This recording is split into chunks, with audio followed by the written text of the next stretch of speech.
take its place inside your heart. There's a calling on your life, son, you know from the start. And if you ain't home by streetlights, I'ma find out where you are, yeah. Wake up with the joy, cause I know that I've been changed. Give the credit to my savior, cause my blessings in his name. They give protests, I give praise. They see struggle, I see grace. They say life gon' pass me by, but I am running at his pace, yeah. Tell me how you really feel. I know I'm not perfect, but he's working still. Never been the type to sugarcoat my ways. But everything you say bringing me tooth decay. I'm trying to get the truth today. Why you acting like this new? You know that he guides my ways, and my steps are ordered too. Read the word, you know it's true.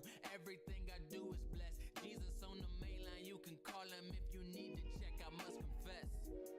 They don't understand, but that's alright. Know he's got a plan for my whole life. Steps are ordered with his will, I'm in line. Can't you tell, don't you know that it's my time? Don't you know that it's my time? Don't you know that it's my time right now? Don't you know that it's my time right now? Don't you know that it's my time? Daddy always said take the long way.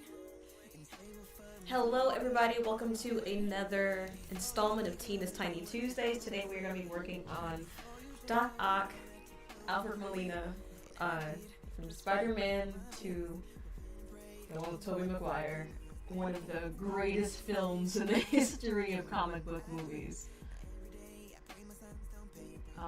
Sorry for starting late today. I was trying to take care of other things before I got started with the stream.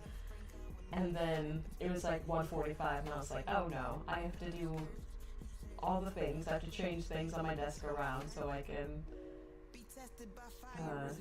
get set up for painting and other stuff. And then my computer was acting funny. Internet had went out earlier and I was like, oh, am I even going to be able to stream today? So it was just like a weird outage for no reason. And I was like, okay, this is what we're doing today. Things just acting funny. But anyway, yeah. Spider-Man villains.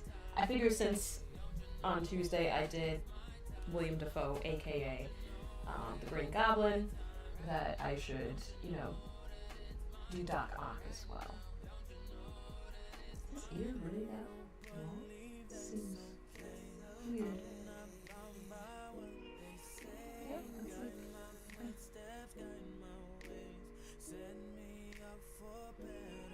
Unlike the last two times I painted a portrait, I am doing this one live. I did not do the sketch beforehand.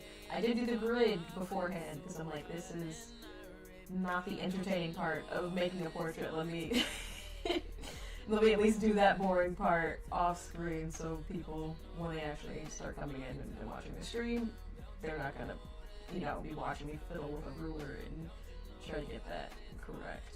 Unfortunately, not unfortunately, you'll spend more time with me watching the whole process instead of getting right to the painting part of it. But maybe you guys want to see me struggle and draw today, who knows? Hey, Kit Kat!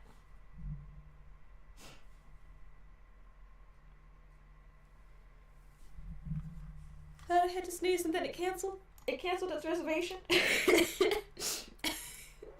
Don't you hate it when that happens? Oh gosh. I'm just gonna be feeling weird all day. I just felt like, not like sick today. It was just like I woke up and there was snot, like a little bit, and I was just like, I don't like where this is going, guys. I don't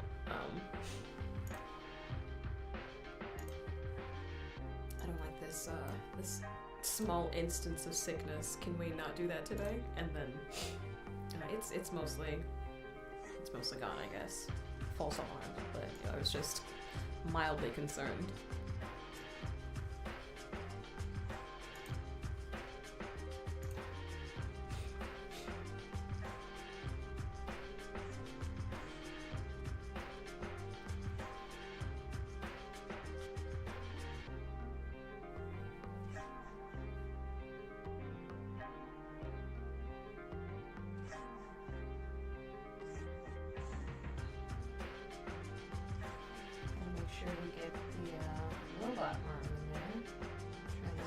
I was trying to find a still image of like the things like talking to him and like in his face. I might just draw one in the corner with it, you know, like opening up, because you know they were very serpent-like in the movie. I watched a couple clips while I was trying to prepare for it today, and it was Spider-Man 2 was just such a good movie.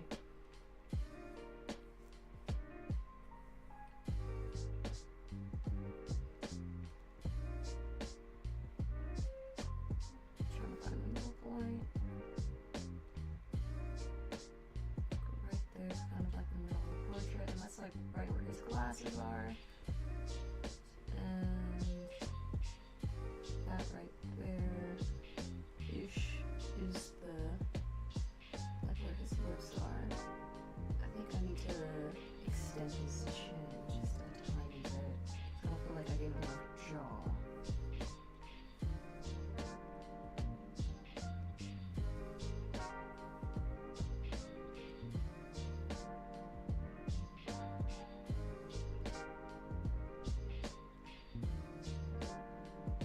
He is wearing the villain sunglasses in this scene.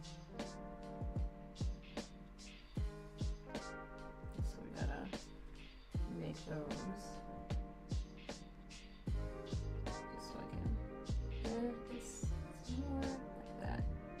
I'm putting the glasses in first so I have like a good frame of reference for the nose and stuff. Because usually I try to like go about where the nose is compared to the lips and stuff like that. But since the glasses are like covering up like the parts of his eyes and stuff, and like pinching on his nose, I just want to make sure I get those in so I don't put the eyes and stuff in the wrong spots. Because sometimes, if you've seen me work, you've noticed I'll move, things will be a little bit to the right, a little bit to the left. And then I'll come in and adjust afterwards, but...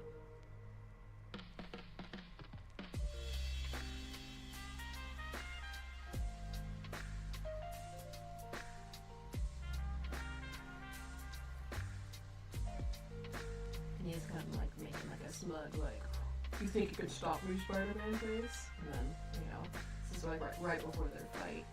Or like kind of like in the middle, when he's like outside the bank.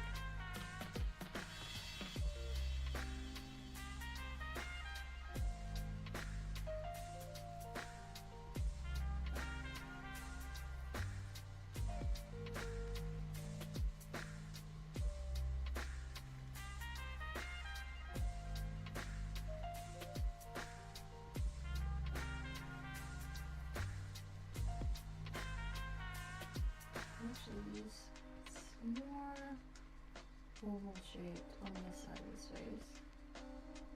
Actually, I think it should be more over here.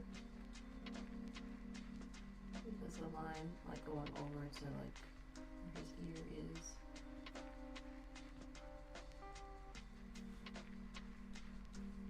I can already tell I have a lot of adjusting to do.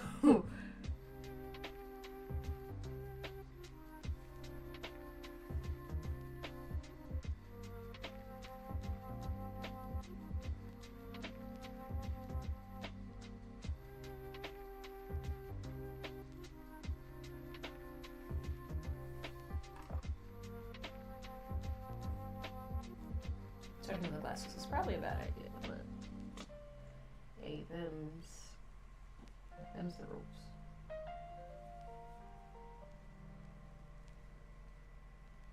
Maybe not a terrible idea, just when you draw the glasses the wrong shape. You know, because the glasses are supposed to be the frame of reference for how the rest of his face is going, so you gotta get the glasses right if you're trying to use those as a frame of reference, you know?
I love the whole Dr. Jekyll and Mr. Hyde thing that they had in the movie with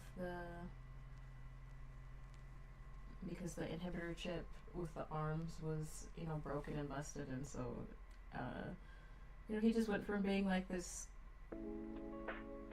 maybe a little overzealous scientist to just being consumed with his work and consumed with proving that he was right and trying to do this project.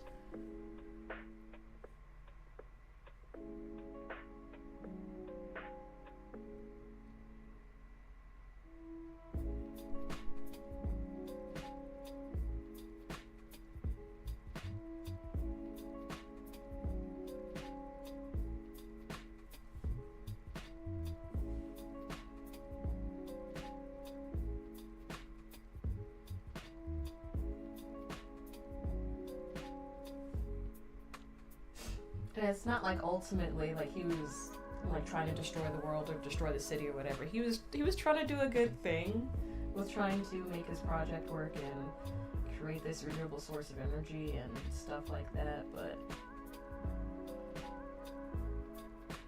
his ultimately the AI in the robot arms were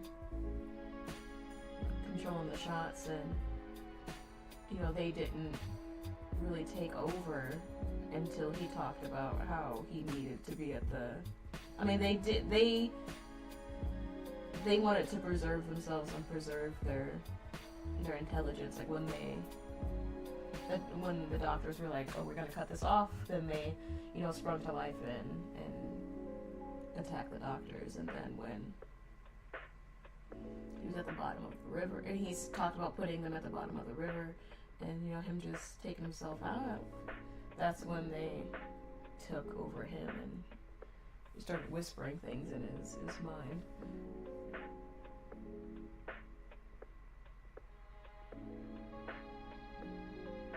They just wanted self-preservation and to exist, and they fought for that, for their existence.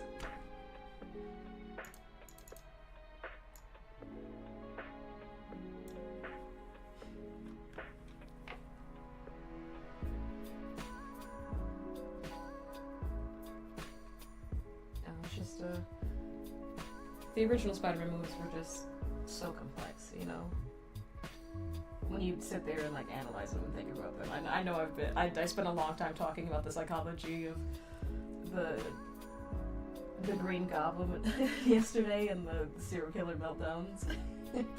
well, not meltdowns, cooldowns in between his kills and stuff, and how fits with the psychology of serial killers and how they don't, just keep killing. The time in between their kills, it eventually gets shorter and shorter, but it's not like they, just go on a massive killing spree. At first, there's that first kill, and then they try to replicate the thrill of that first kill.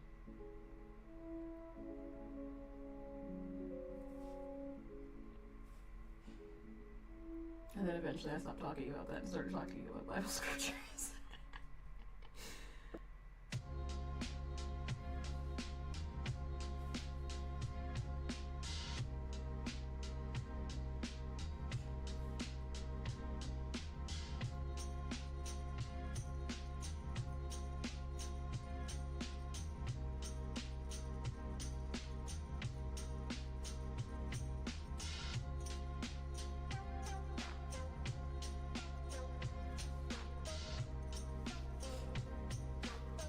I'm a weird person, in case you guys haven't noticed.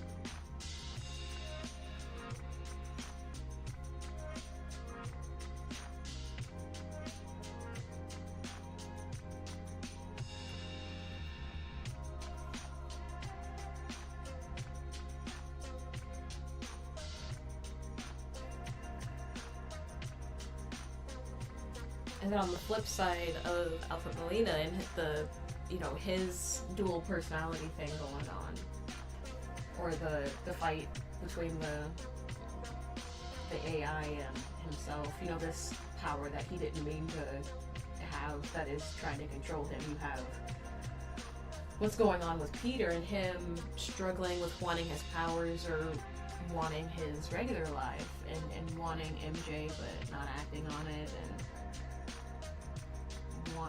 wanting to help people, wanting to be Spider-Man but ultimately not. And then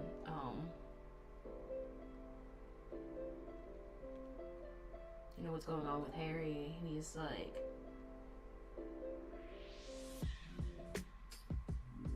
tell me who Spider-Man is, you're not really my friend, yada yada yada yada. And there's just all these things and all these aspects going on within Peter that is really making him struggle to want to have this power and want to do the right thing. And he does decide for a little bit, not to be Spider-Man and to give up that power, but ultimately he knows that he has to continue the fight. And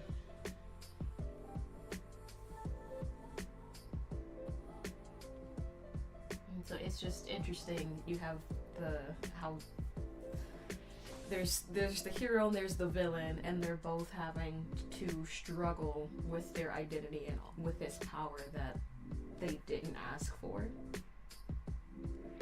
and how they can do the right thing and live the life that they wanted. Just, if they give up the power, then they'll, they can have the life that they want, but they won't be able to do what they want and reach the ultimate goal. At the end of the day, Peter, this might have been a bad choice for the lips that I drew. At the end of the day, Peter, I forgot what I was saying. This is a weird choice. I should have gone with a different image. I suppose it's not too late, but I'm kind of curious to see how badly some of these things are. I mean, the iris is not that big, first of all. Let me fix that. I forgot what I was saying about Peter.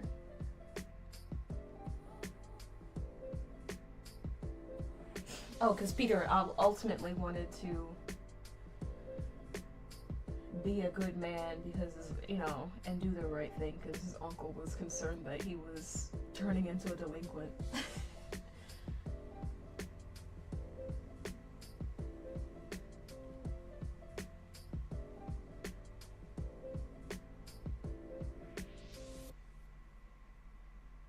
I've seen some people complain about the original Spider-Man trilogy and how in every movie it's Peter struggling with his powers. The villain ultimately ends up taking themselves out.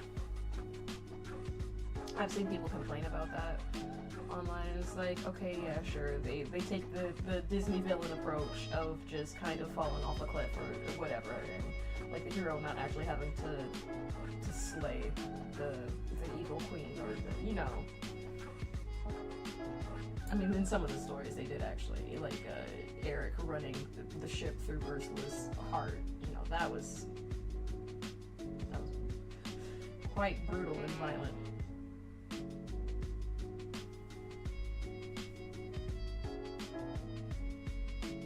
But in other cases, the villain just kind of, does himself in. But that is I guess it is a valid criticism of the original Spider-Man movies. However, I think the deeper psychology of what the hero is going through and how that mirrors what the unreluctant villain is also going through.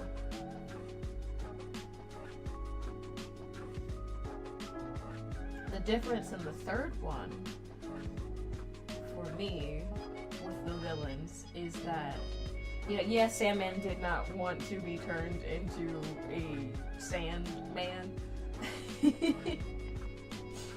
However, you know, that was a complete and total accident. But,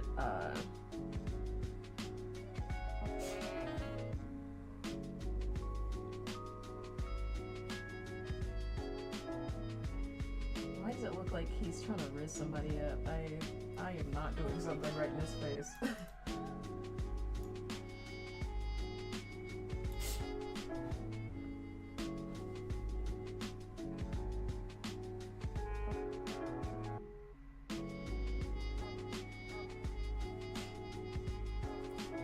Maybe I should take a similar but slightly different picture. Maybe.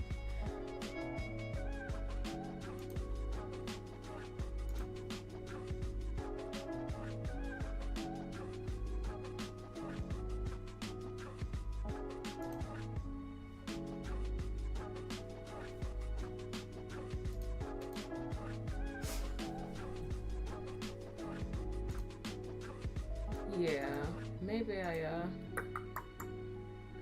I know I just spent 20 minutes sketching this out, but I'm like, maybe I should have went with this instead. You know? Oh, this is so tiny. Yeah, this grainy pixelated image, guys, I totally should have went with this instead. I think that would have been a better one. Dang it, dang it. Because I did look at this one and I was like, oh, that looked really grainy. But I looked at that on my phone and I didn't like. I might have to, because I don't.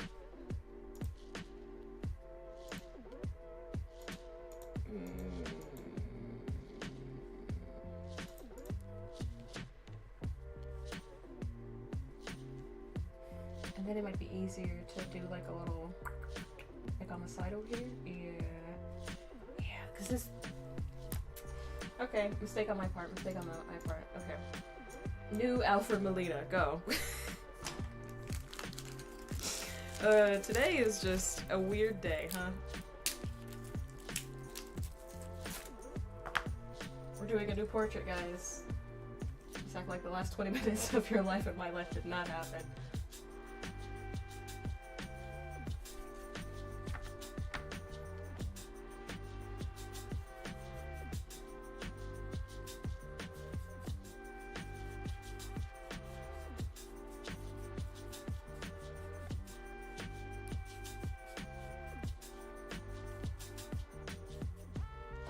Okay, I'm gonna mute while I put this under the blow dryer.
Okay, I put some vague building-esque shapes in the background.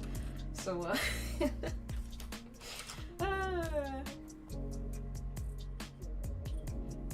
so let's restart.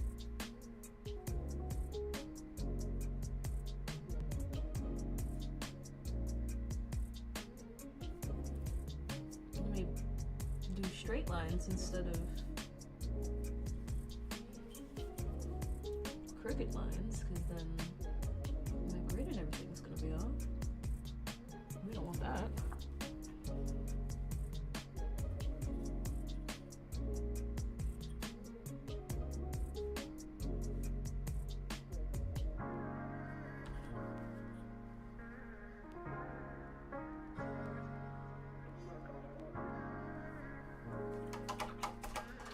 Okay, let's try this again, guys.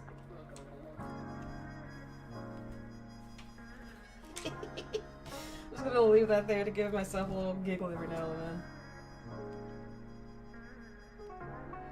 Just the way that his mouth was, the mouth and the eyebrow, it just looked like, yeah. Yeah, it was not a good idea.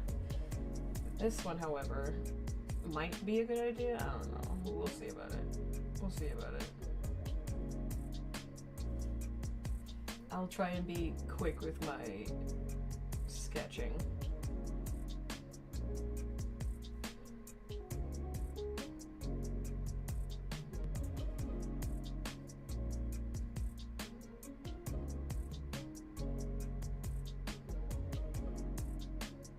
Sorry, Mr. Molina, for picking a photo that gives you so many fat rolls. But I mean, he's lost weight, so you know, good on him now.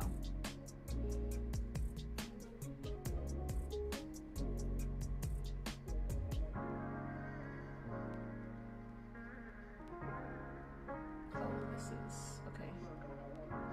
Yep. I'm messing up already.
Robot tentacle. Robot tentacle.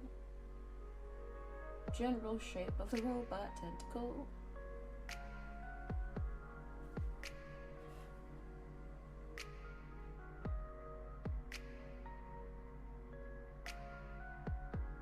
Actually goes way up. A jacket.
Sunglasses.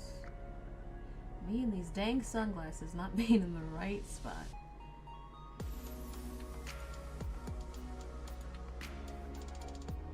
Sunglasses, it should, and more about right there. Line over.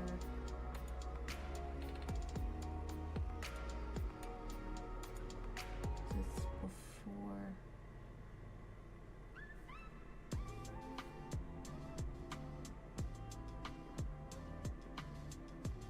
Sunglasses take up most of his face, you can barely see his eyebrows.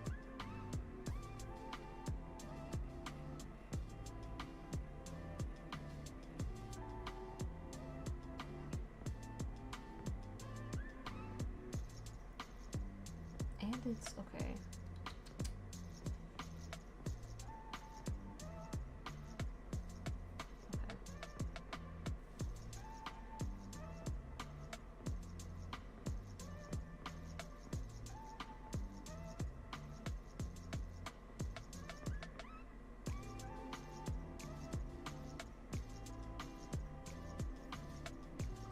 Another villain whose nose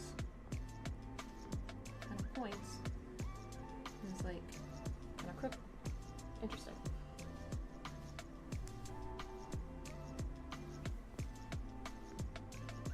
I might have it a tad too long though. I'll check in Photoshop in a minute. And his smile is. Lips are very thin. I feel like I'm not getting his face right at all. Just looking at this, it's like, yikes.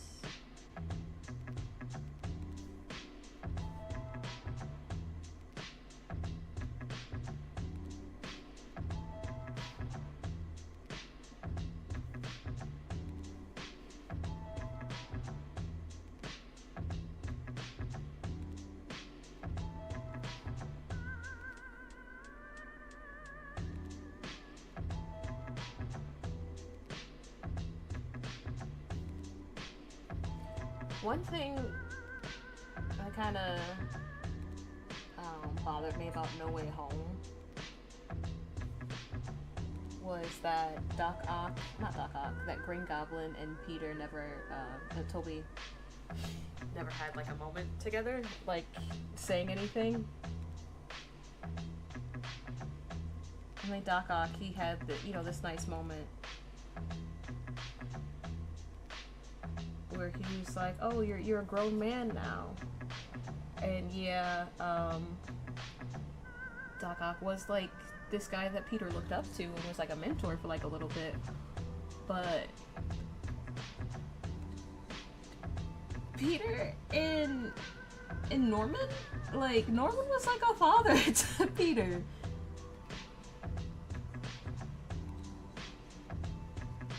You know? He looked out for him, and they had Thanksgiving together, and I mean, he had one meal with Doc Ock.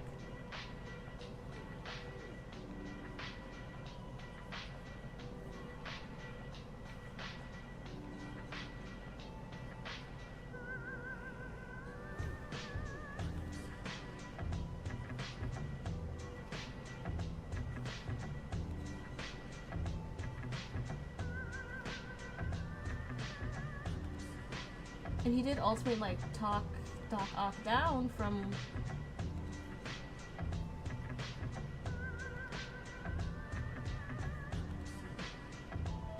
accidentally destroying the city, and be like, hey, your machine's not gonna work. The robot arms are lying to you. This does not look like a face. This does not look like a person. I just need to look at it on Photoshop, see how to fix it. It is what it is. Like, this looks more like a human than this does. This is just a blob.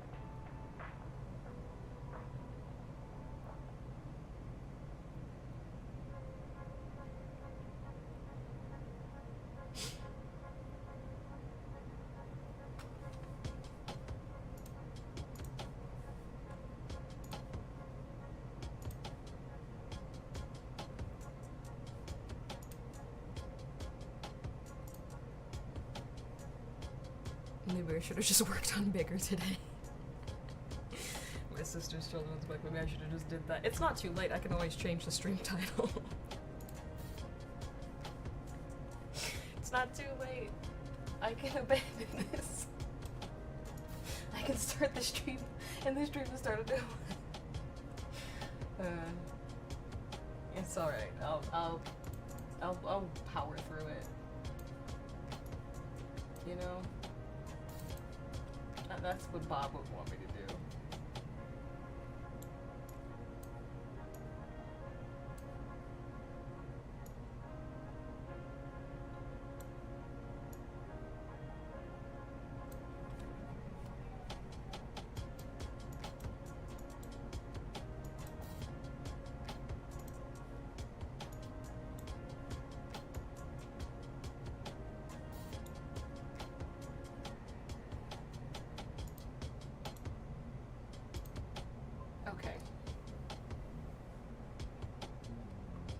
Already very helpful to fixing things.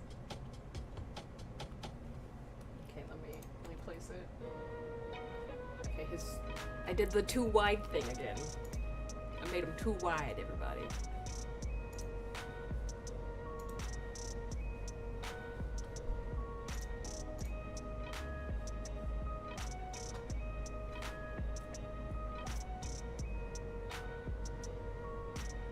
I was right about his nose being in the wrong spot earlier.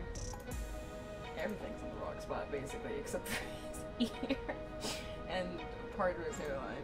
I was trying to do this really quick so I could hurry up and see my mistakes and then immediately fix those, but...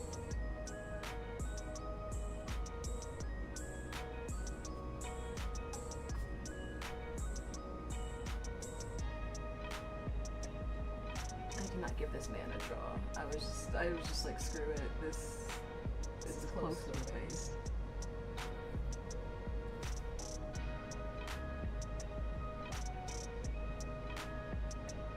Yeah, I did not give this man a draw. And now I am a facial reconstructionist right now. I'm a surgeon.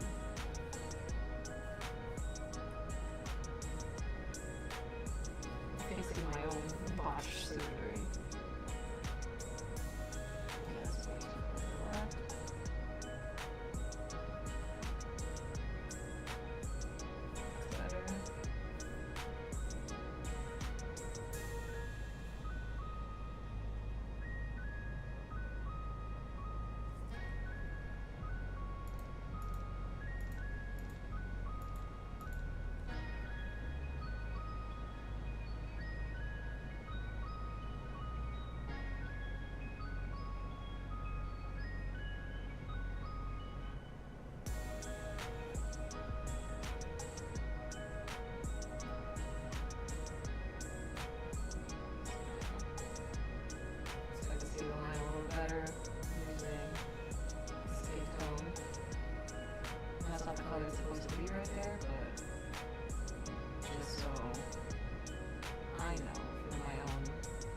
better. It's better.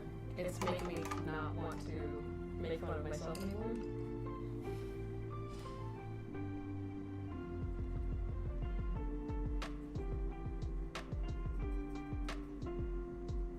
I never got the pink out of this. I lost the cap to this months ago, and so there's just like always a hard crust of paint that I have to peel away in order to get to the paint that isn't completed. You can hear that, right? There's so much air that is getting through, but no liquids are coming through.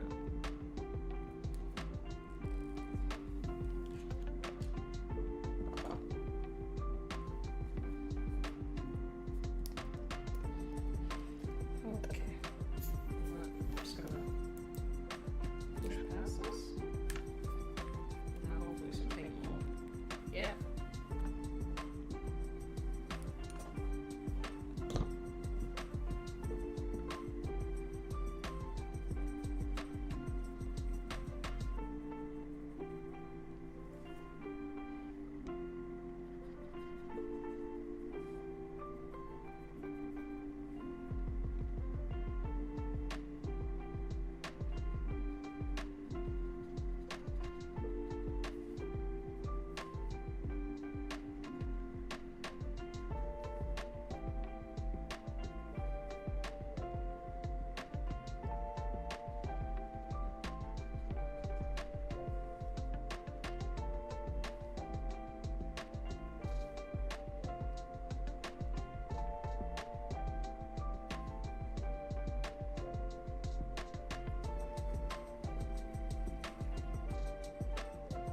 I'm not sure exactly how many portraits I want to have in the eventual mega print of all the people that I've made.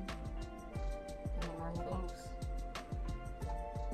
I move the other one, the initial one over here a little bit, just so it's out of my way. I'm not sure how many people actually want on the print. I did a mock-up.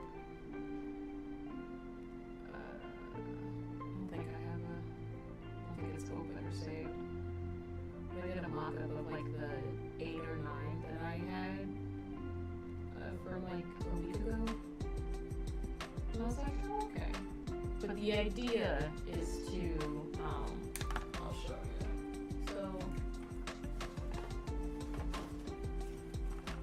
So with that's the landscape. You know, with the various portraits that I've made of Marvel characters, villains and heroes alike. More like I'm trying to stick to like the classic people. I did make one of Daredevil and T'Challa. They're the only 2 so far from like the more modern movies. But everyone else, I've made a lot of X-Men, to be honest with you. But the idea is to make like a 11x17 print. And it says Marvel. I don't know if I want it to say Marvel and then where it says Marvel it is the portraits, or if the word Marvel is like blocked out in white, and then where the logo would usually be red, it is just the portraits of all the characters. I'm thinking the second one, because if it's just like a big white print and then there's just like this much, you know, this much character, this much text, I feel like people would feel a little cheated. But if it is like this much that is white and then everything else is, I think people would appreciate that a little bit more. But that's the goal, that's the idea. I just don't know how many people I actually want in the print.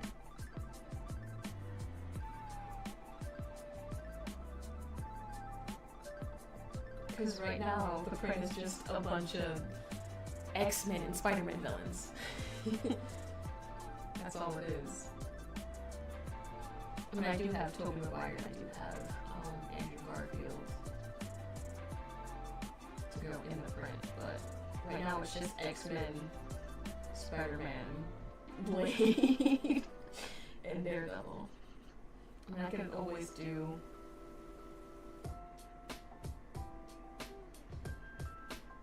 one of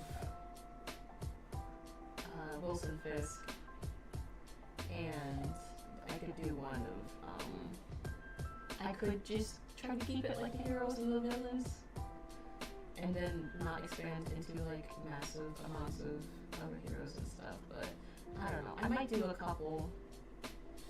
And the goal is to have this before Motor City Comic Con, and Motor City is like a month from now. It's the 16th through the 18th of May, and it's the 10th right now, so I don't have a ton of time, and also I'm trying to also finish my sister's book before Motor City, so we could at least have it, like if people want to, my idea, at least I haven't talked this over with her, so we could at least have it like, oh, if you guys want to pre-order, you know, sign up. Because we will have booths next to each other, because we always have a booth next to each other. And she's going to be selling her other books that she has available. And last time we did have like a poster of Bigger and, you know, a little bit of information about it, but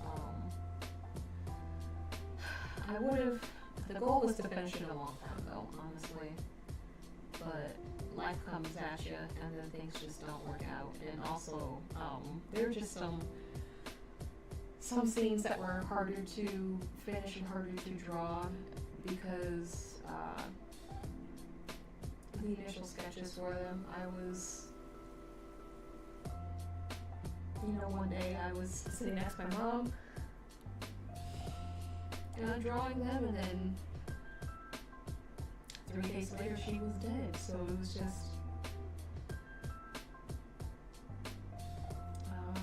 gosh, I hate crying on stream so much. Emotions, they're the worst.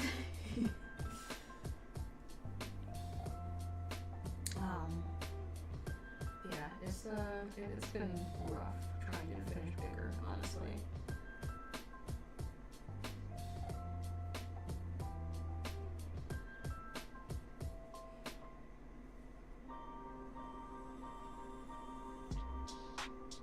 It's been really rough.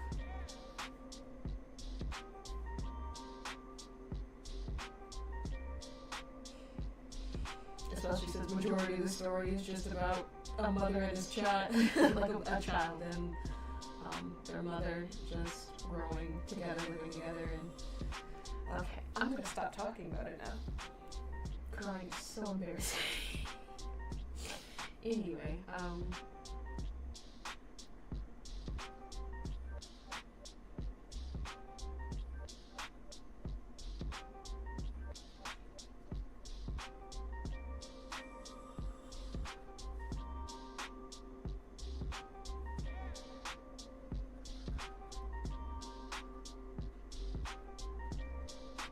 so it's like a potato.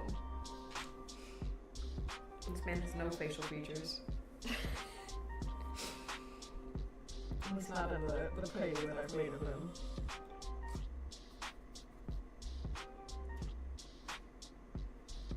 And he's not a redhead, I'm just putting these tints down. It's just that there's more colors on the portrait. His hair is like chocolate brown, there's just like highlights that are different shades.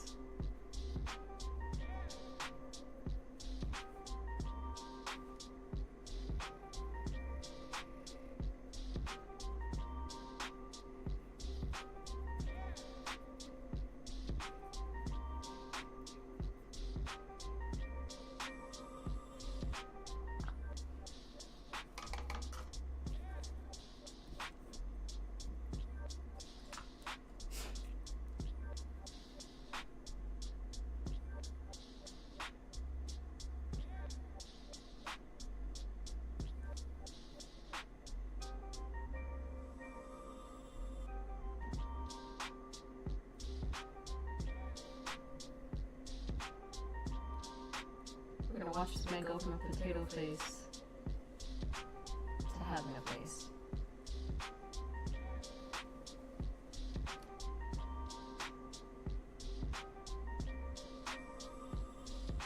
And it's gonna be fan-frickin-tastic. I'm hyping myself up now, because I think I've been too mean.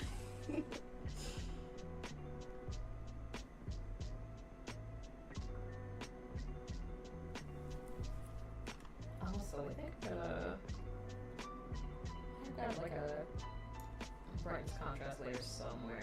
I'm just gonna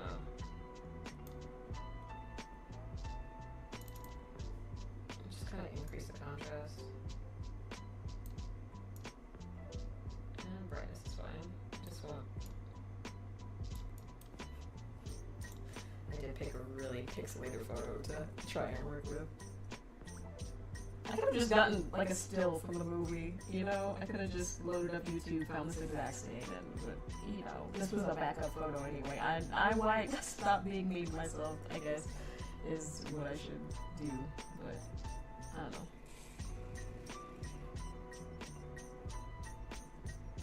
I just wish I was a little bit better prepared today. Like I said at the beginning of the stream, I was trying to do other things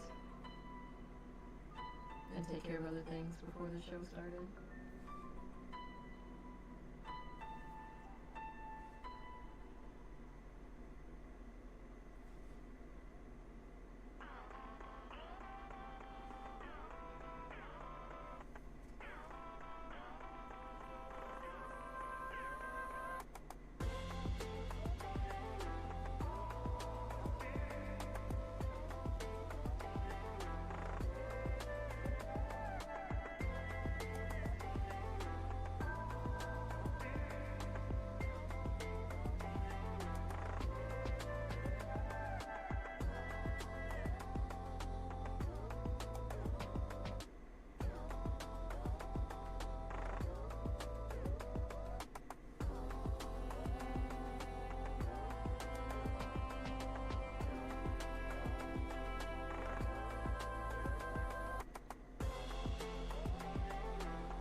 I've been yapping a lot today. Hello, somebody.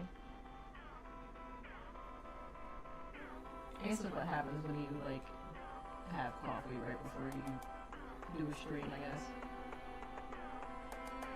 Especially the coffee that I make. There's so much sugar. I need, like, brown.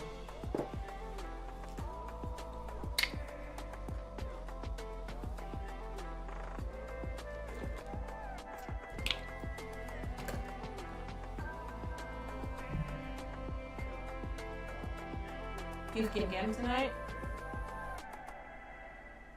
Who started calling it that, by the way? Is it D? I feel like that's a D thing to do.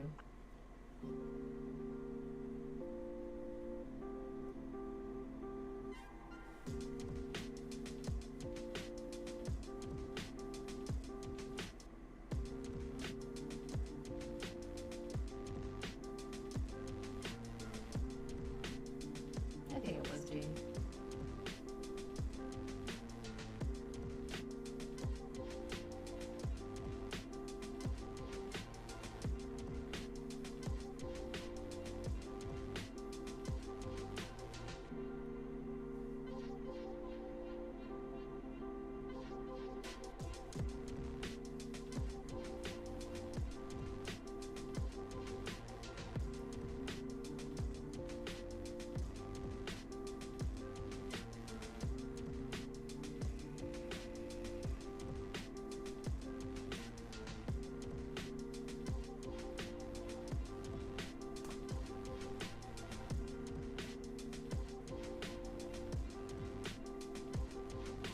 I think I could have made this portrait work now that I'm looking at it. I think I could have made that initial sketch work out.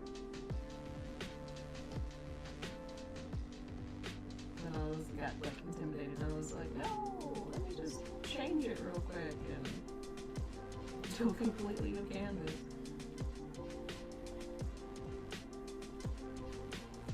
I could have made it work.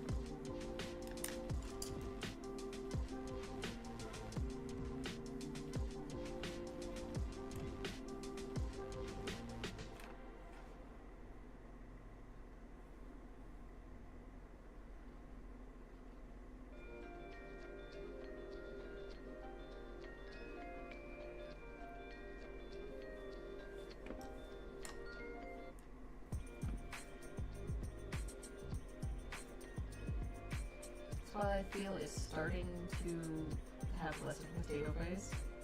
I don't know how interesting the portrait is actually going to end up being. I mean, I do plan on adding one of the tentacle faces.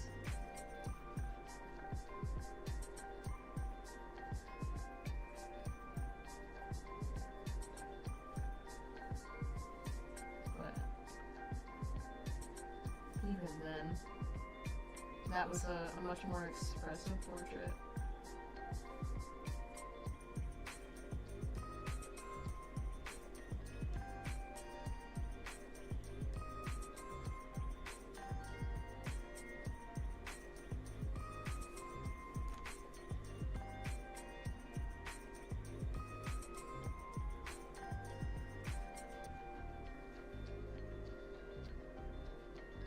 I think I'm gonna find the scene so I can.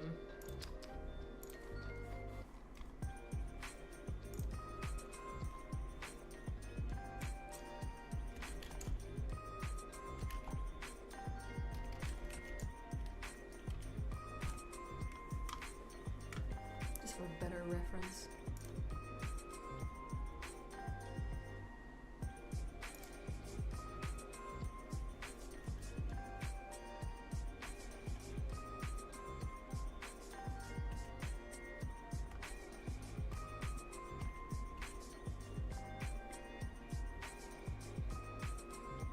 This might be before the train fight. This might be when he was standing on the building.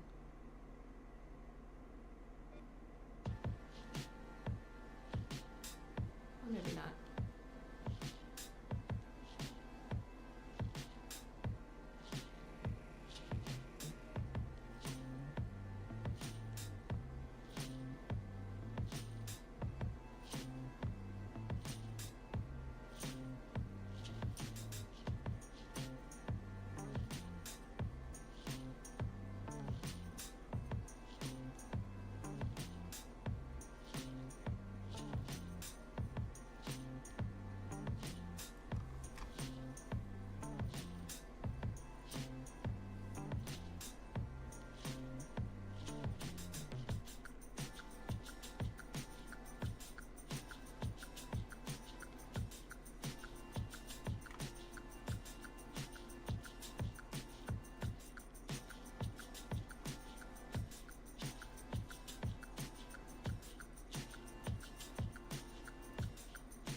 looks jolly instead of, like, slightly menacing.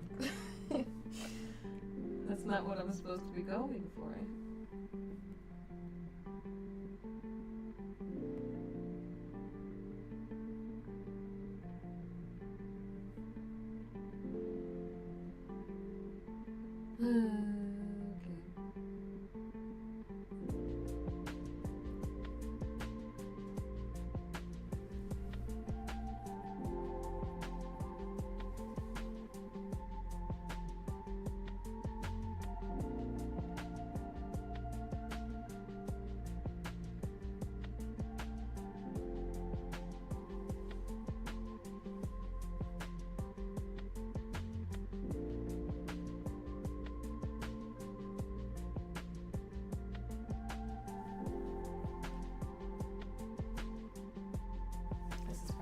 Indecisive I've been when making one of these.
One thing I appreciate about JJJ, you know, editor of the Daily Planet, no, Daily Bugle. I was supposed to say Daily Wire. I'm like, that's definitely not right. I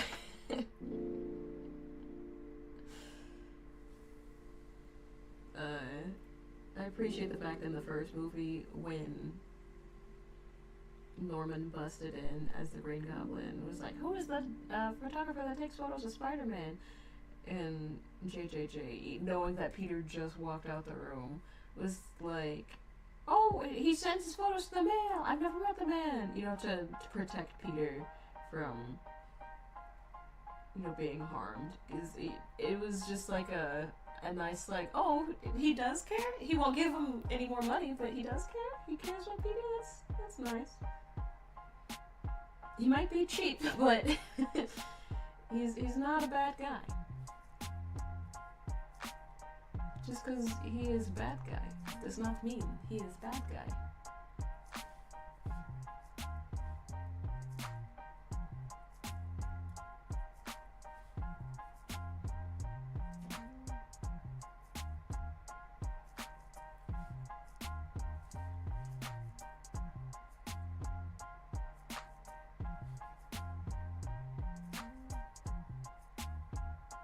Let's give him his thick, luscious eyebrows.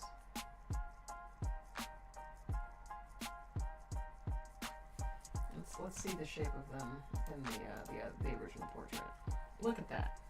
That's what I was supposed to paint today, guys. And then I was like, I don't like the way I drew those lips. Let me start over.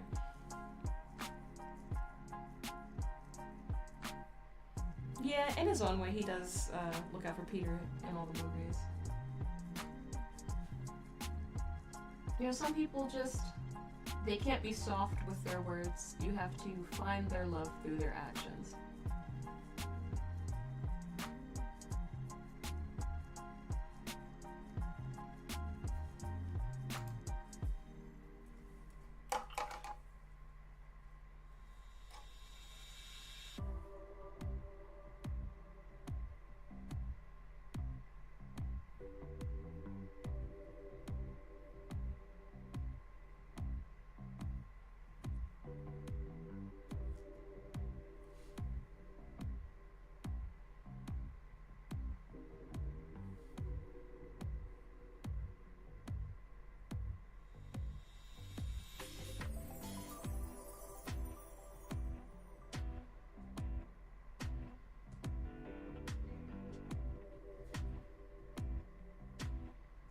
looks jolly. His lips are too low. Gotta fix that. His nose isn't the right color either, but...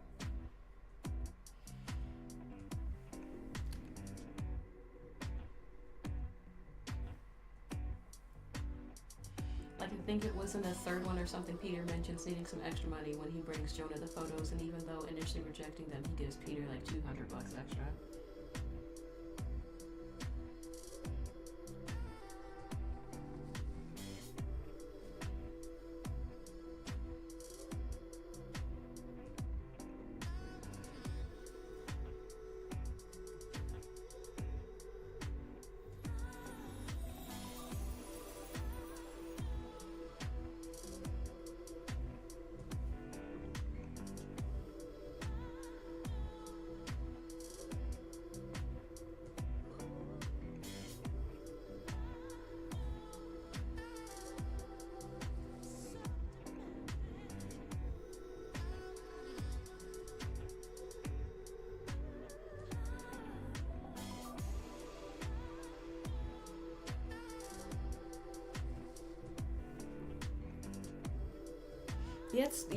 It's very subtle storytelling. That's what I miss about the older Marvel films.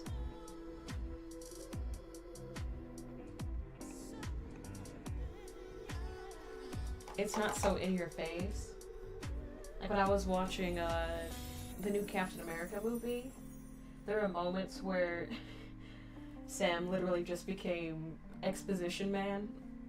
And he is like, you said this and you did this, so that's why this is... And it was just like... This writing is bothering me. Okay.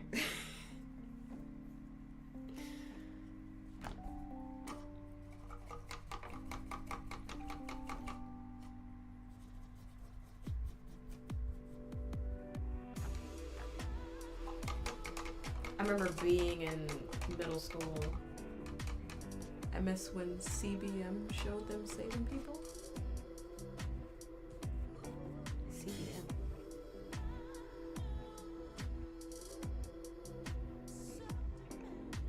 What's CBM? It's not clicking.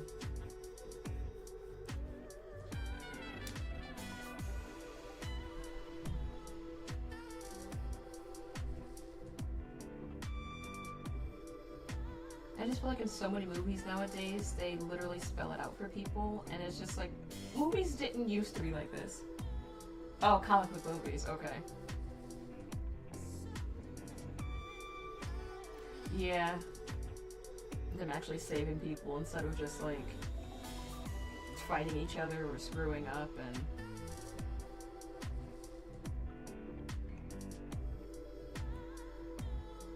I miss the heroism of the older films.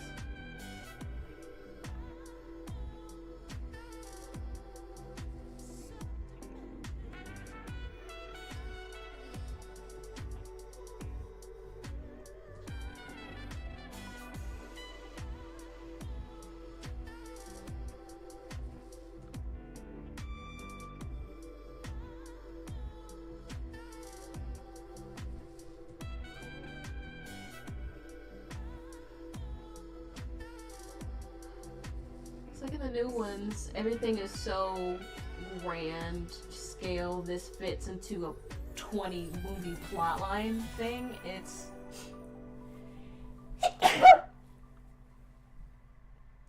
there rarely is the smaller moments of, you know, saving someone from being mugged or,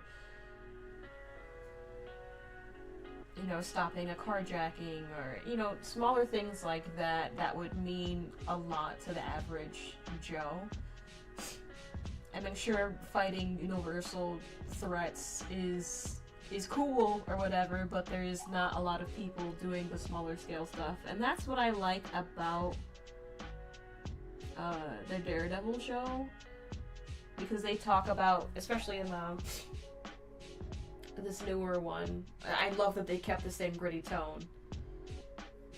Like the Avengers especially has been real bad. You don't see them rescuing people, interacting with people. It's always a fight now. Yeah, Avengers has been really bad with that. But in the Daredevil show, it talks about, you know, how no one's looking out for the little guy. And no one's like really cares about people anymore, and how Daredevil has disappeared, and there are some vigilantes on the streets, but nobody really cares and nobody really helps the average citizen, and that is something that is talked about and dealt with in Daredevil Born Again. And I think they're handling it pretty well from the first 5 episodes that I've seen. 5-6 episodes. I think a new one is dropping today or is dropping tomorrow.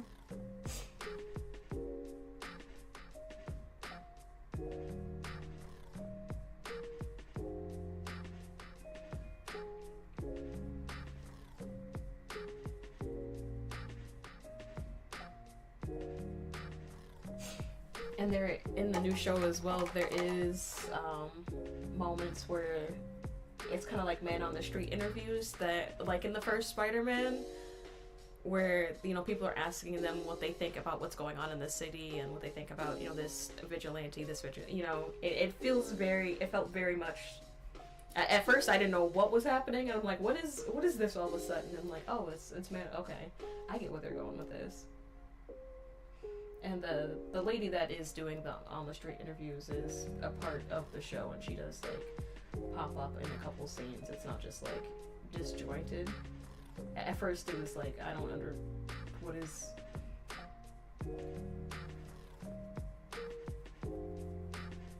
But she's actually Ben Urich's niece, if you know who that is, in the either in Marvel Comics or in the Daredevil show.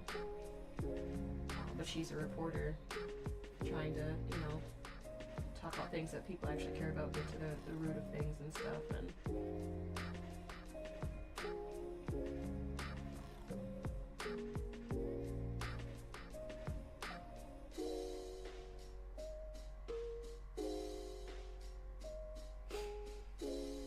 I do like that Daredevil deals with smaller scale stuff, and it's not, you know, the universe is ending type things. It's just what's going on in New York.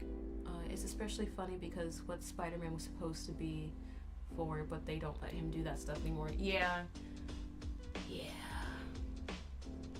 I like seeing him help an old lady cross the street and do that type of stuff in the first Spider-Man movie. And then him just like waiting for there to, you know, be action, and him just like sitting on a rooftop, and that one guy is like, "Hey, yo, Spidey, can you do a flip?" And he does it, and the guy's just like, "Woo!"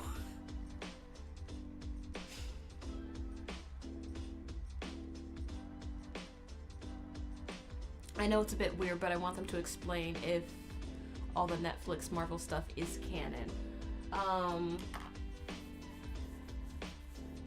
Like what happened with the Defenders and all that, and the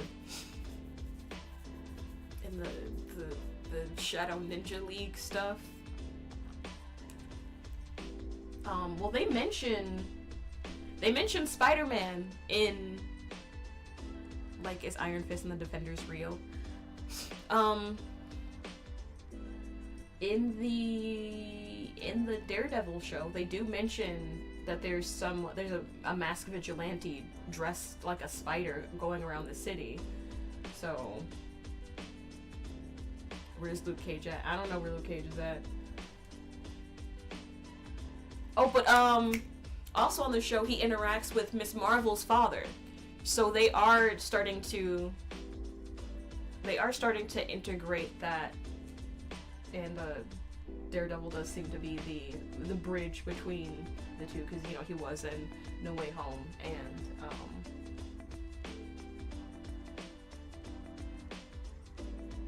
okay, this is starting to look more like him. I moved the lips, and, you know, it's starting to come about.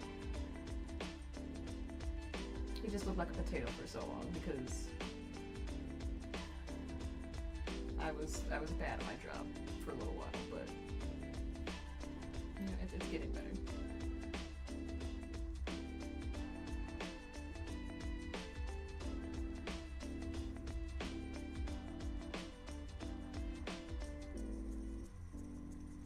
I didn't watch her show, and I did not watch the Marvels, because I'm just like, I do not like Miss Marvel. Like, I didn't care for the Miss Marvel movie. I didn't care for the black woman, I can't even think of her name, that was in the WandaVision show. Like, I do not care about these 3 characters at all. I'm not watching their film.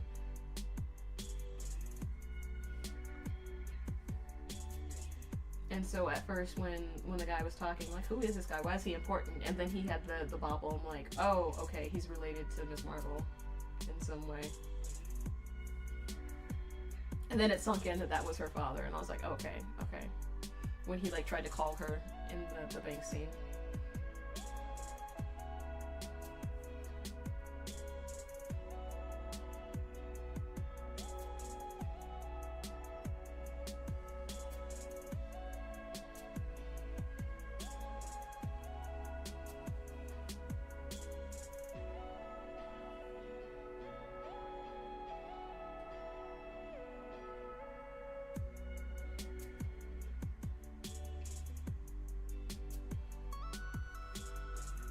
It's an example of how I want the interconnectedness of MCU to work. I don't need to see the other heroes show up or be relevant to the plot, but having them name drop or reference or something they did reference is nice, and all you need. Yeah.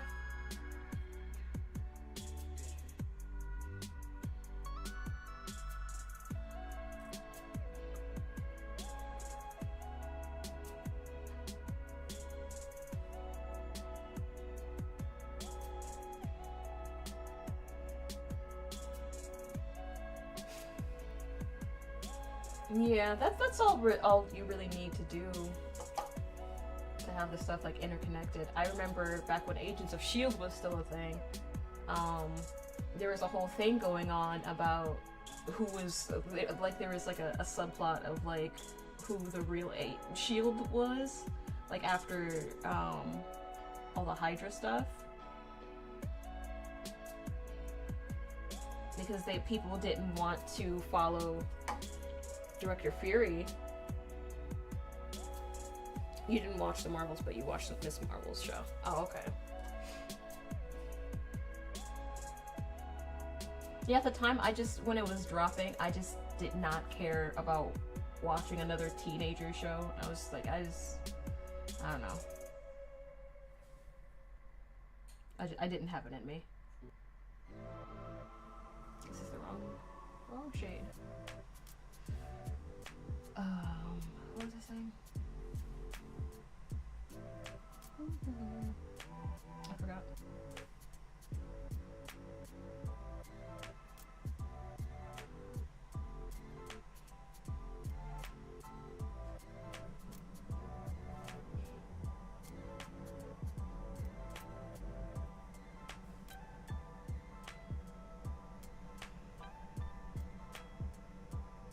I forgot what I was talking about. I know it had something to do with Marvel, because that's all I've been talking about today.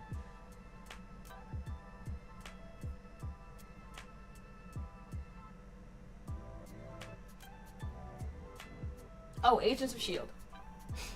I should watch the Marvels, but I didn't because I hate Brie Larson, and the third one came from WandaVision, which I hated. Yeah. I don't like Brie Larson. Like, when she was a younger actress, she didn't seem as stiff and insufferable. But, like, the older she got, the more stiff and insufferable she got. Because I remember watching her in some of her older projects, and I was like, and when I realized that was Brie Larson, I'm just like, what happened to her?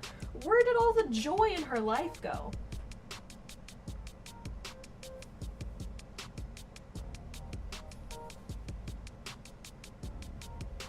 Oh, what about Agents of S.H.I.E.L.D.? There was just like this big hoopla about some people that were like higher up agents in S.H.I.E.L.D. wanting to establish a S.H.I.E.L.D. that was not run by Director Fury, because this is before he got shot, or after he got shot. When was? think if this was before, like right before Ultron, right?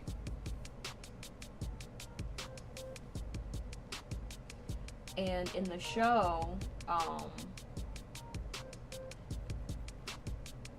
there's like a thing about like who was like actually in charge and stuff. And there was like some sort of secret project that Nick Fury was working on that they wanted to know about, and they were like, see, this is why you can't trust Fury, this is why someone else should be in charge, yada yada yada. But you found out the secret thing that he was, you know, had funding moved for, and, you know, staff and like all this stuff that was so secretive that he didn't want to tell anybody about because he didn't know he could trust who was or wasn't still Hydra, was the helicarriers that came to save them and get the people of Wanda's country, Sokovia, that's what it was, to get the people of Sokovia out. Like those helicarriers that appeared, it was what was so secretive and so not talked about in Agents of S.H.I.E.L.D. And so it was nice that this subplot, you know, was kind of touched on in Ultron, but I mean, they didn't say, you know, they didn't connect Agents of S.H.I.E.L.D. stuff as much as they should have with the movies, and now they're trying to say that the show at some point is no longer canon to the MCU because reasons, but the show had an effect. It was just that I don't know why they didn't want to do more stuff with that team, because like half the team eventually were Inhumans, and then they made the Inhumans movie. Well, they had the special for like the first couple episodes from the Inhumans, and they had the show with Black Bolt, and then I don't know why they didn't connect that stuff more. The main reason I should watch Marvels is to see if they expand on the hint that Kamala might be a mutant. Oh. I mean, that's what a YouTube breakdown is for, buddy. You ain't gotta watch the movie, you can just, you know.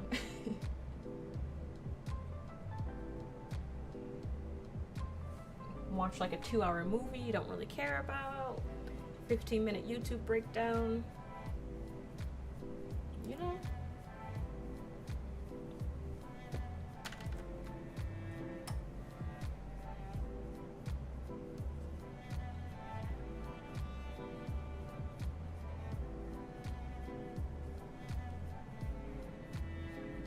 That's what I do for movies I don't care about.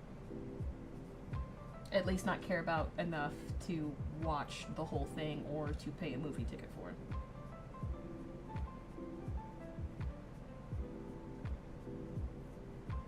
And there has to be a major reason for me not to want to pay a movie ticket for something, because I watch a lot of crap movies in the theater just for the sake of it, because that's what I did with my mama when she was still breathing.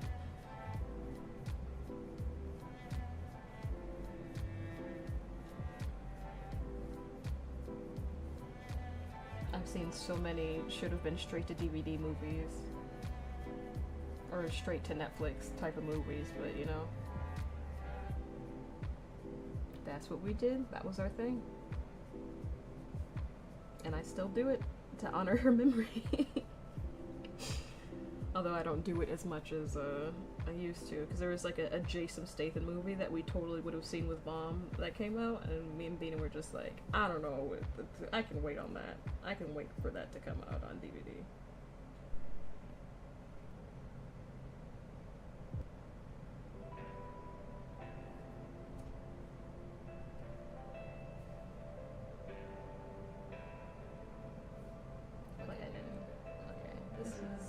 I did not make his like chain long enough, so I'm trying to fix that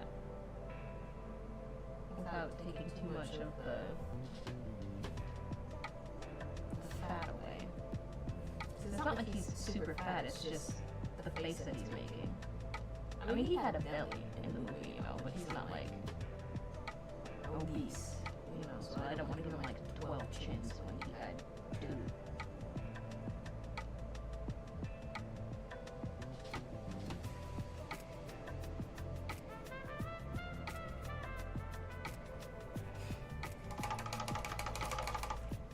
I think this looks enough like him now that I can start focusing on robot body parts.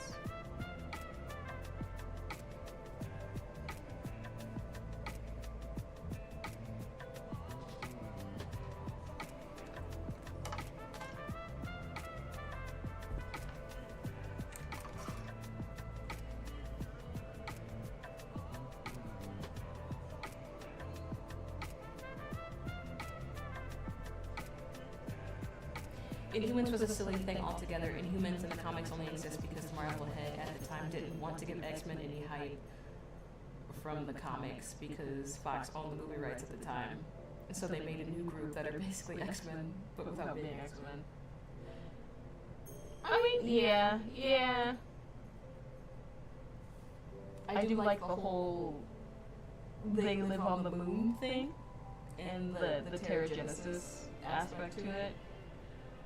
Because on Agents of S.H.I.E.L.D., when the Inhuman stuff started happening, and like people were like going through Terrigenesis, because it was like, once the crystal things, I don't know how much you know about the Inhumans, but you know, the stuff in the crystal would be released, and if you didn't have Inhuman DNA, like, latent within you, then you would just like turn to stone and die, and that was so wild when it happened because it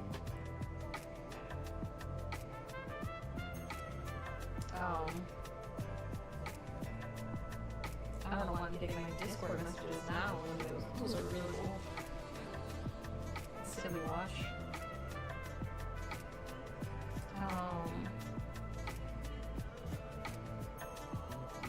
When it happened on the show, it was like, oh no, these people have to die. And then it was like, oh, she's an Inhuman?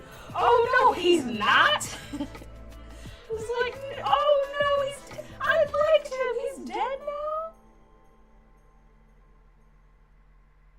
Yeah, it was quite emotional when the Inhuman stuff popped up.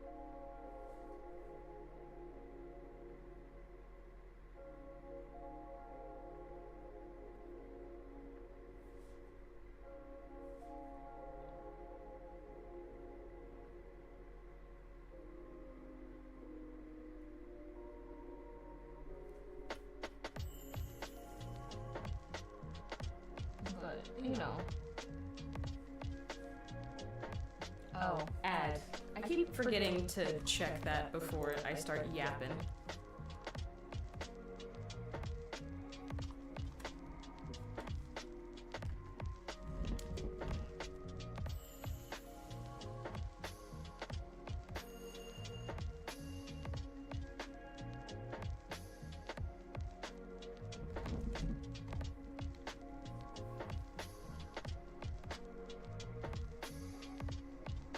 Ad break ends in 15 seconds.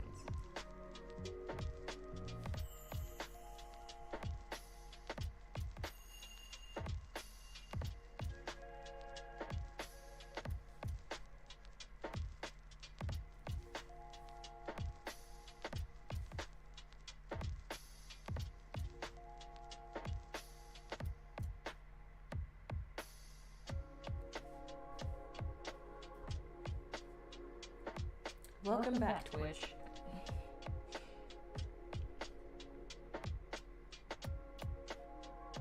Yeah, stuff with the Inhumans was very impactful on the show, but it reached a point where there was something that happened on the show that definitely would have been affecting the movies, and it wasn't, and it was like, huh?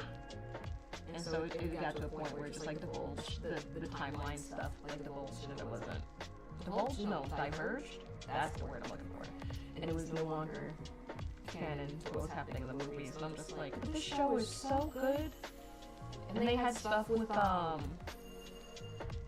Daredevil on it, not the Daredevil that was not the same Daredevil that was Nick Cage, but a different one, not Johnny Blaze. I can't think of the guy's name, but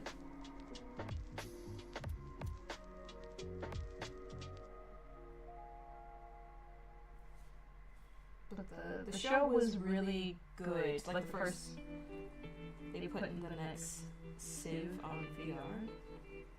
What's CIV?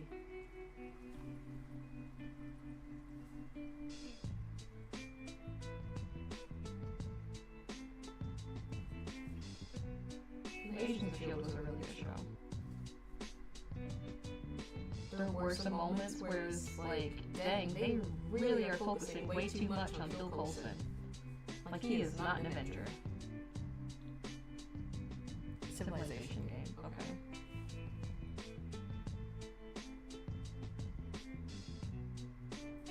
I feel like VR would just be too discombobulating for me. Like, it would unsettle me, I think.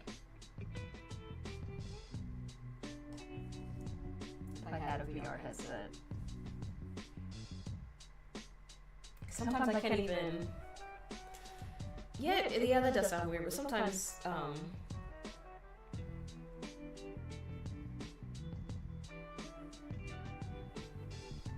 they, I don't know. Like first-person games? Yeah, sometimes those are too much for me and my anxiety. Like the first time I played Skyrim and I didn't know that you could like shift perspectives. You're going through Helgen and Molina's right there destroying stuff. You would jump into a wall or something in VR. I know it. Yeah, I totally would. I would. I completely would.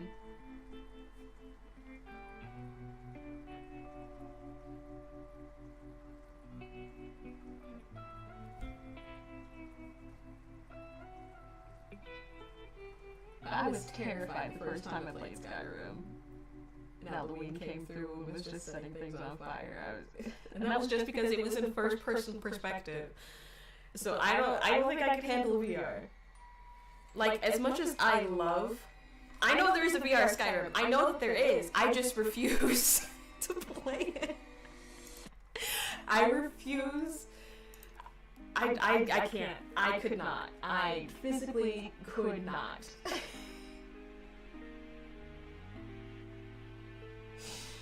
No, I refuse. I refuse.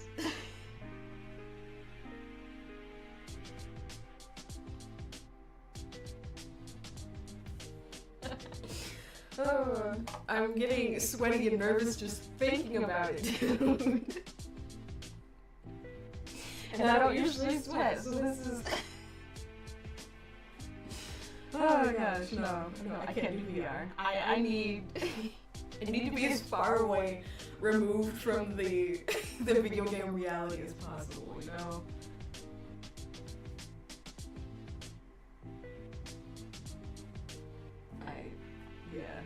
That would be horrible.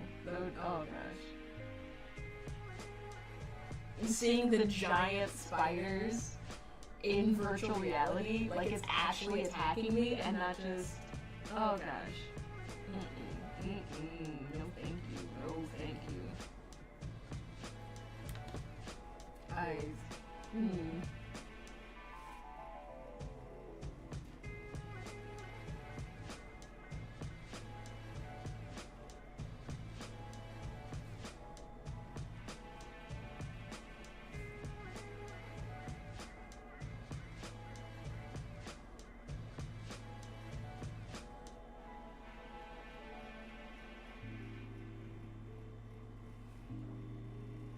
Extended the chin and then added the shadow too much, and so that it looked like you had no chin again.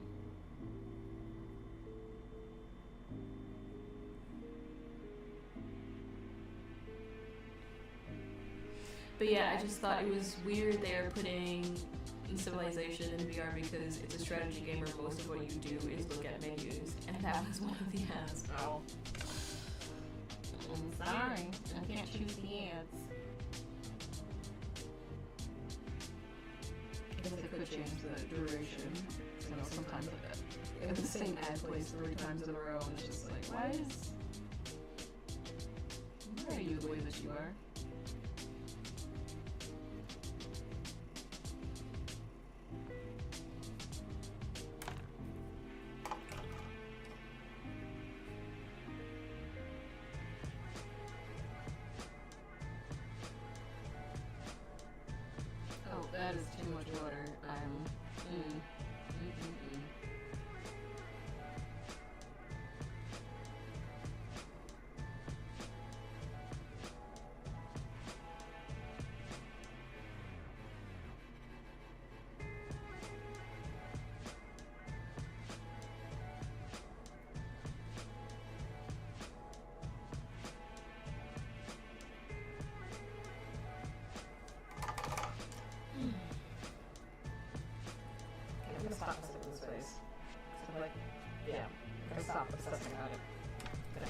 a reference photo for the house.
Beepa, is that you, my love? Yeah. Why am I trifling?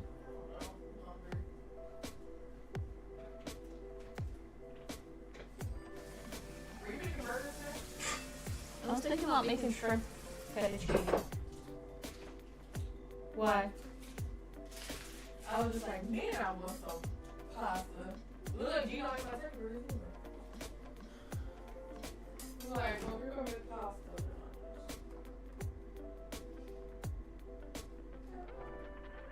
Oh, you're about to make yourself pasta for lunch? Oh. Well, originally I was gonna make it because your brother was talking about he needed more space in the freezer for the cheesecake stuff, but he moved stuff around.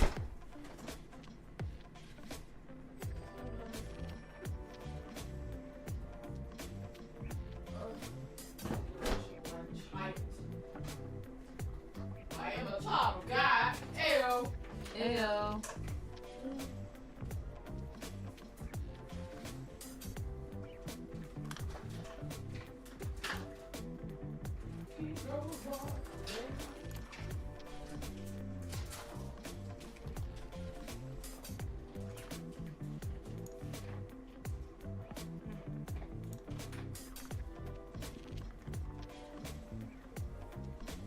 You didn't want to see that kids movie, right? Talking about King of Kings? Yeah, we would have to go on Thursday. I'll have to go out with my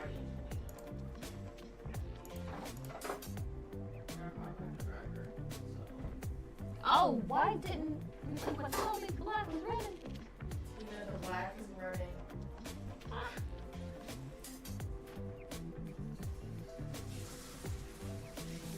You know my name.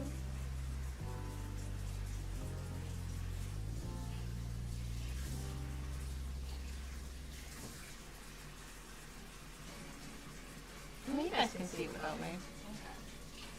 I don't want to interfere with your life.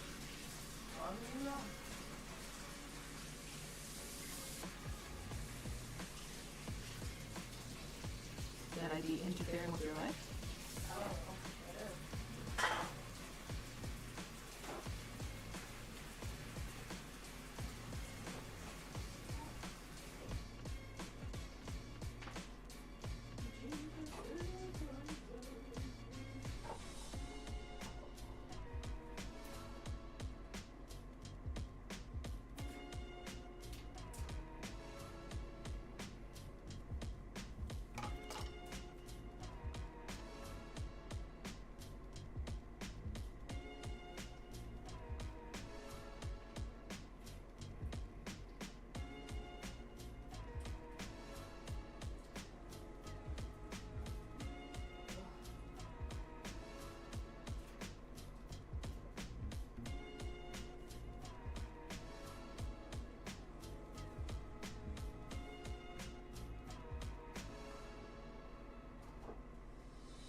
So it tests not the headphones, yeah?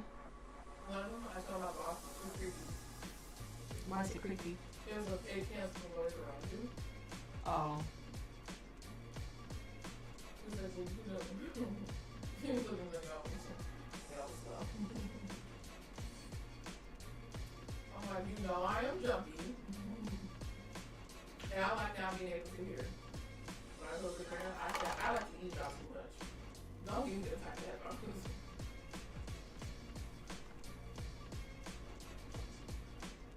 Like, I couldn't even hear, you know, like the Fans?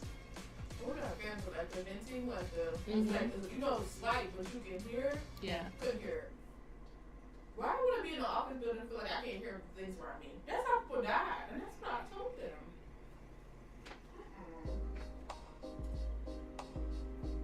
They're not watching the movies. We don't know. I mean, I can understand why your work would want you to have noise canceling headphones, but I can completely understand why it's a bad idea. So, Unless you hear my surroundings. yeah. For sure, for sure. Imagine the train trying to scare me. You know we're gonna come out. I'm the office, not in HR.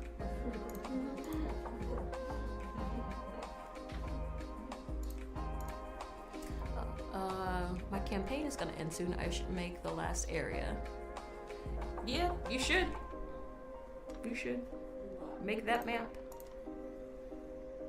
I'm reading comments right now.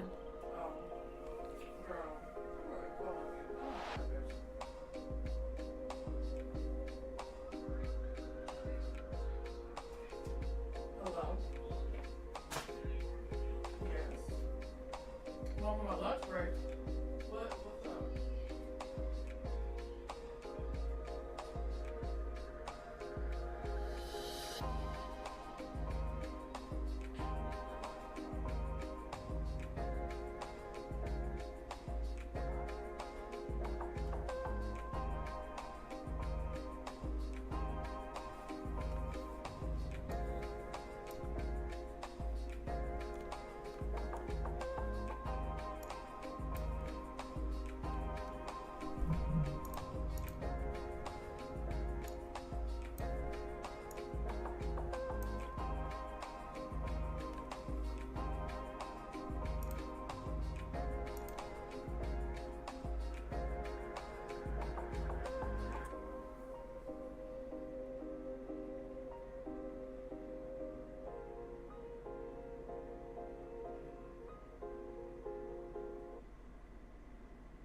shadow on his face.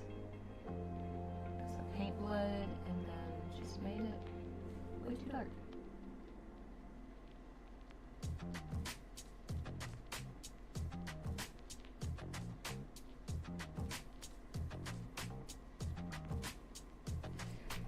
Ooh, Incarnate updated the organization of their textures. Instead of being organized by art pack, it is now what type of thing it is. That's nice. That would have been so great when I was making maps in February. In January, you know? That would have been so great when I actually had a need for Incarnate, you know?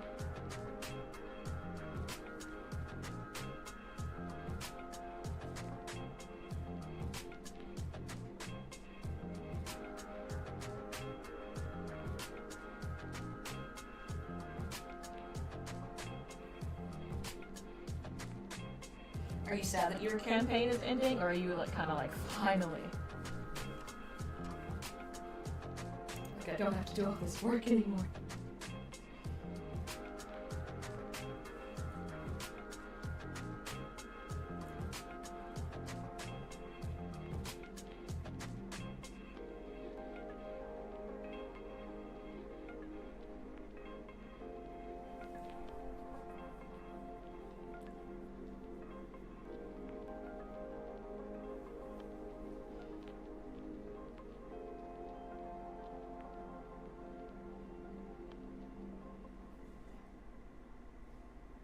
A bit of both. All bittersweet.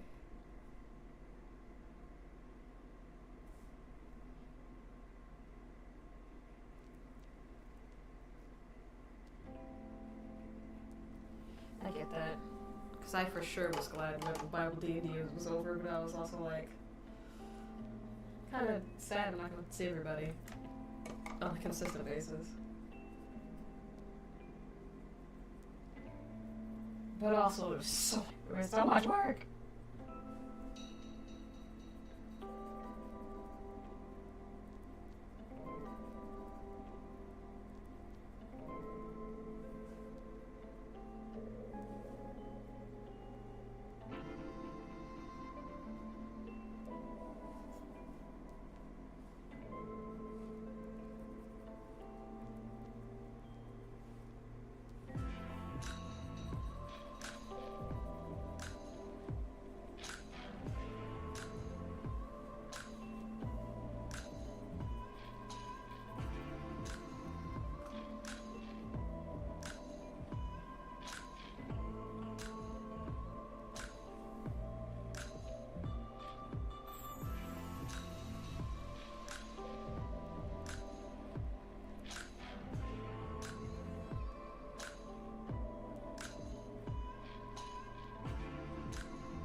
gonna try to pull an All Might and point at them and say, "It's your turn."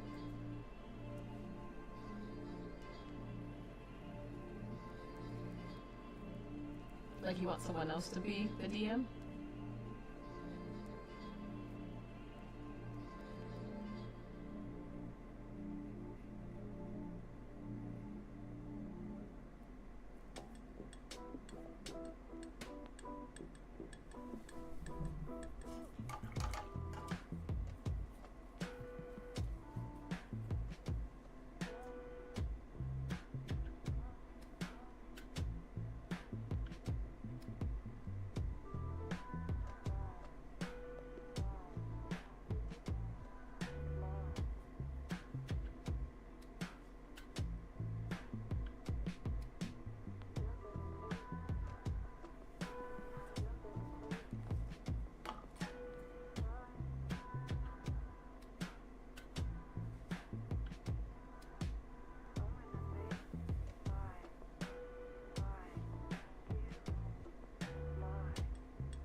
Yeah, though I don't think the group got much more legs to stand on without me at the helm.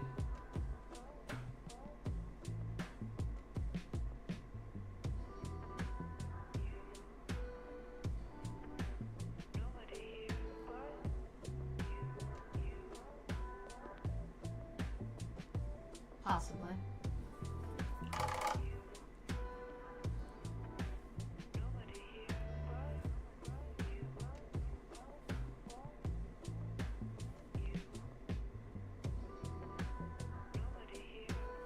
I don't know, I was only there for 2 sessions. I don't really know the guys.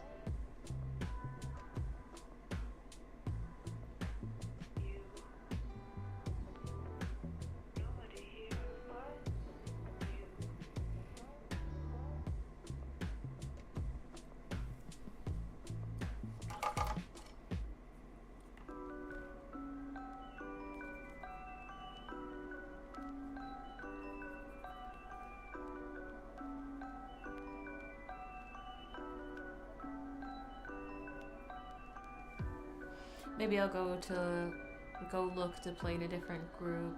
Or just die. Don't be so dramatic. World isn't over if you can't play D&D on Thursdays.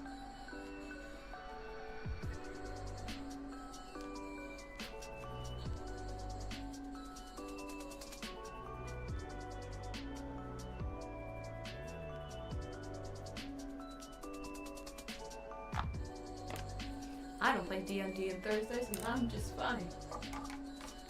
I'm just fine, I swear.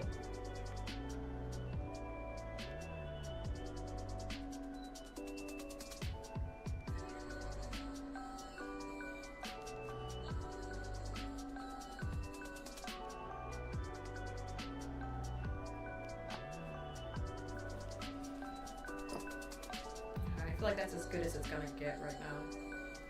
I still feel like this side might be wrong too.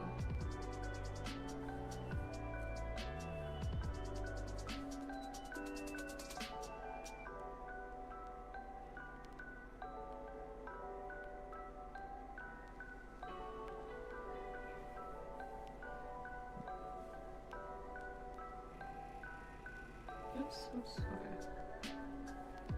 Let me trying to give it more of a jawline, and then I just went too far. Okay, let me... I know I said it was done, but... I just need to fix his face.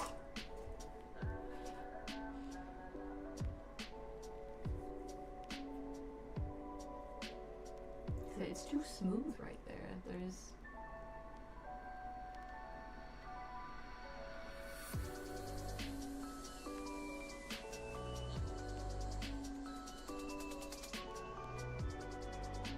There are no shadows.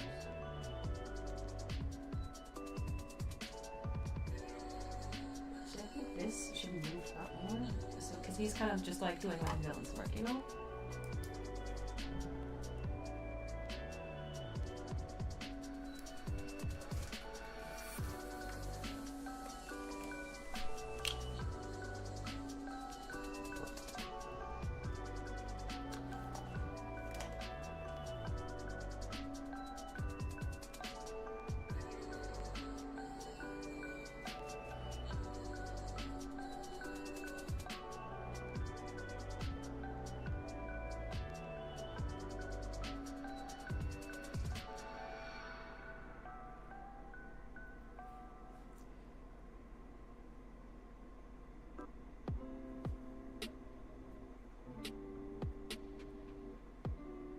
Two people you should never trust when they say they're finished with something. A pastor with his sermon and a painter with their painting. I am both of those people. Just ignore me when I say I'm finished.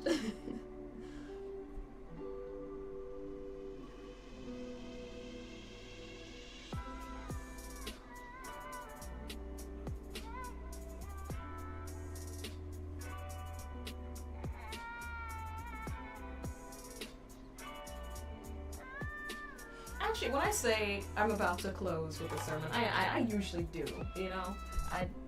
But my dad, he'll say that he's near the end of his sermon and going towards the conclusion, and there's another 20 minutes, and I'm just like, where is the end? The end was not close. The end was a whole cartoon episode away, Dad.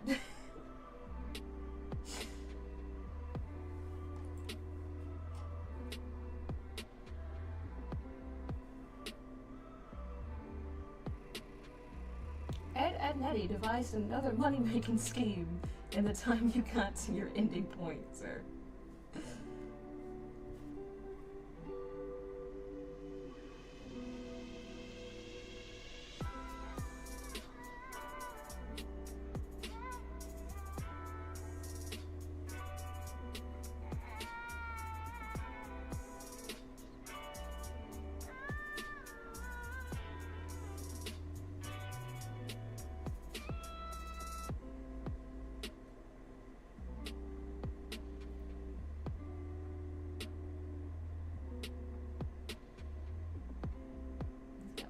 Double jacket going on. Got a double collar, guys. That cool guy walking around.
You could ask her.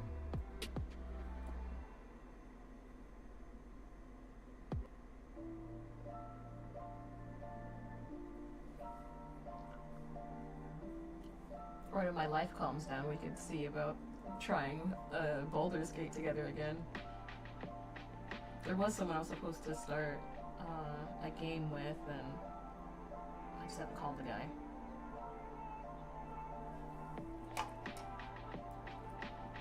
I met him at a dinner, and it was just like, oh, you like Baldur's Gate? You were the most interesting person in this room right now.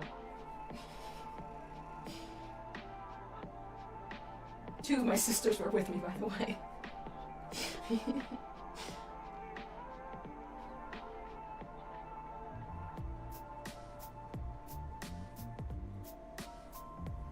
Okay. Oh, I didn't even realize I moved Alfred, Molina so far up so you guys can see him. Anyway, that's maybe all I'm just gonna fix this real quick, because this is just like a random black spot. I don't know how that got there.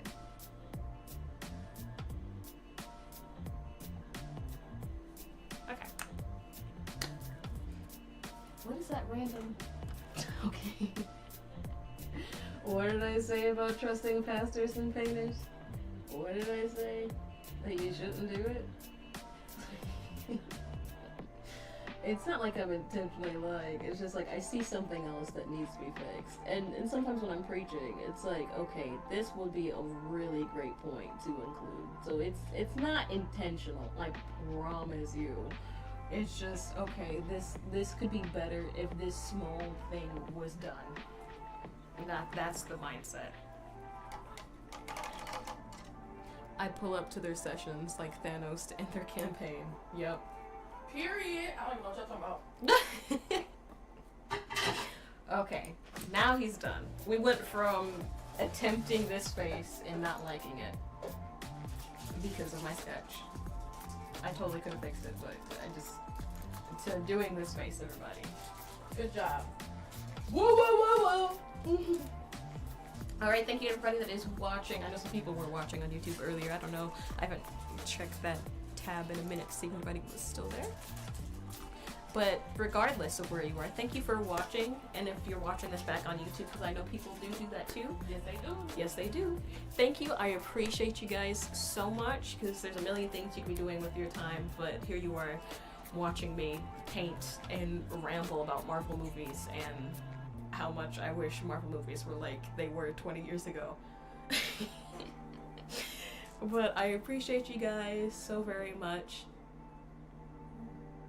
Yeah, they've been going on for longer than 20. You crispy. I appreciate you guys hanging out with me and chilling with me while I make this art, and I'll catch you guys on Tuesday. I don't think there's anything that would disrupt on Tuesday. But I'll catch you guys next week. I'll be making more art. Hopefully, I will have. I can do some portraits on the weekend so that there's not so many that I still think about and need to do. And maybe, yeah. And I don't think there's anything too big that should take up my time this weekend besides work and a baby shower. I'm suddenly rethinking my entire life. But anyway, thanks for watching, guys, and